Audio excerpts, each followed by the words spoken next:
Thank you very much for being here. Yesterday in the House, some of you may recall, we had a moment of silence.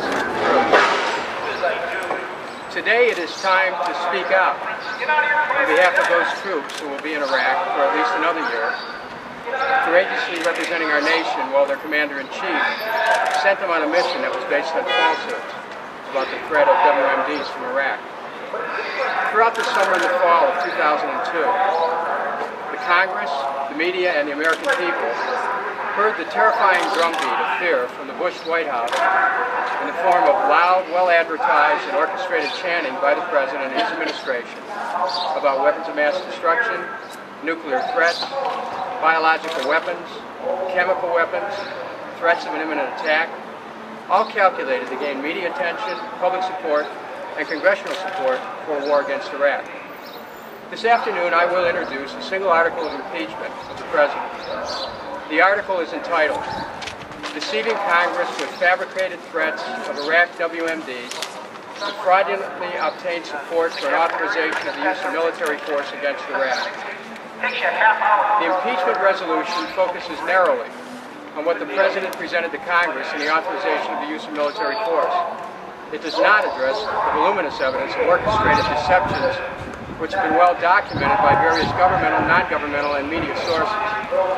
I understand that many members of Congress voted in good faith to authorize the use of force against Iraq, and I understand that many in the media supported that action. When the President of the United States makes representations on matters of life and death, we all want to believe him and give him the benefit of the doubt.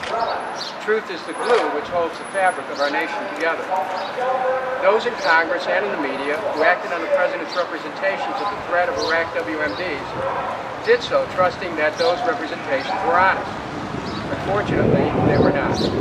We all know the consequences of this: the loss of lives and injury to our troops, the deaths of innocent Iraqis, the cost to American taxpayers.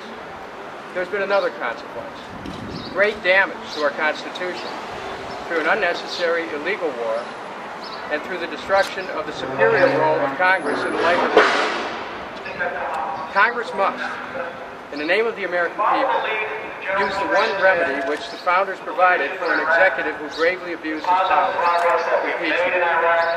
Congress must reassert itself as a co-equal branch of government and bring this President to an accountable, and in doing so reestablish the people's trust in Congress and in our United States system of government.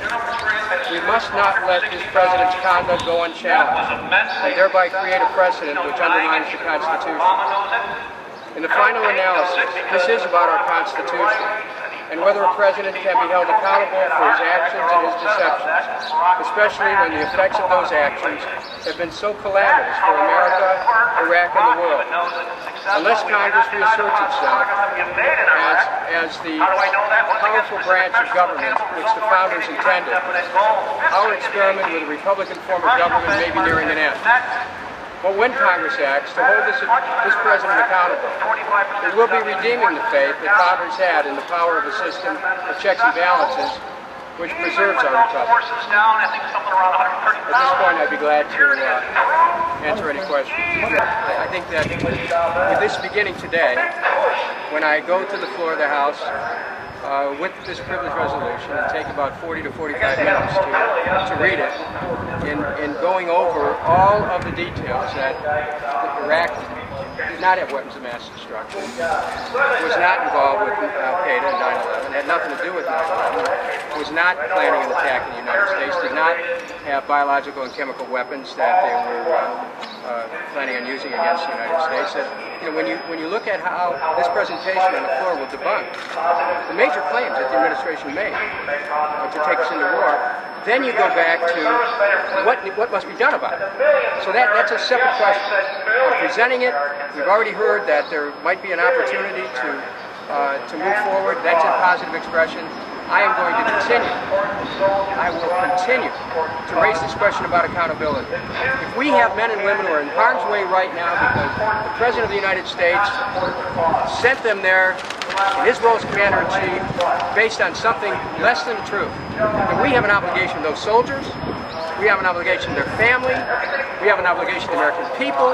We have an obligation to people of Iraq. We have an obligation to the Constitution. You know, it isn't for a light reason that I carry this with me. I believe in this Constitution.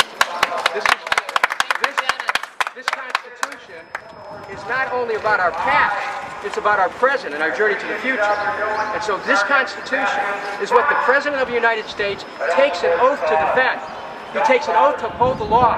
And if he hasn't done that, then he certainly must be held to an accounting, and that's the basis of these articles. I want to thank all of you for being here. I will remind you that at 4 o'clock, we will send to the media the official draft that is going to be read into the record. It's going to be substantially the same, but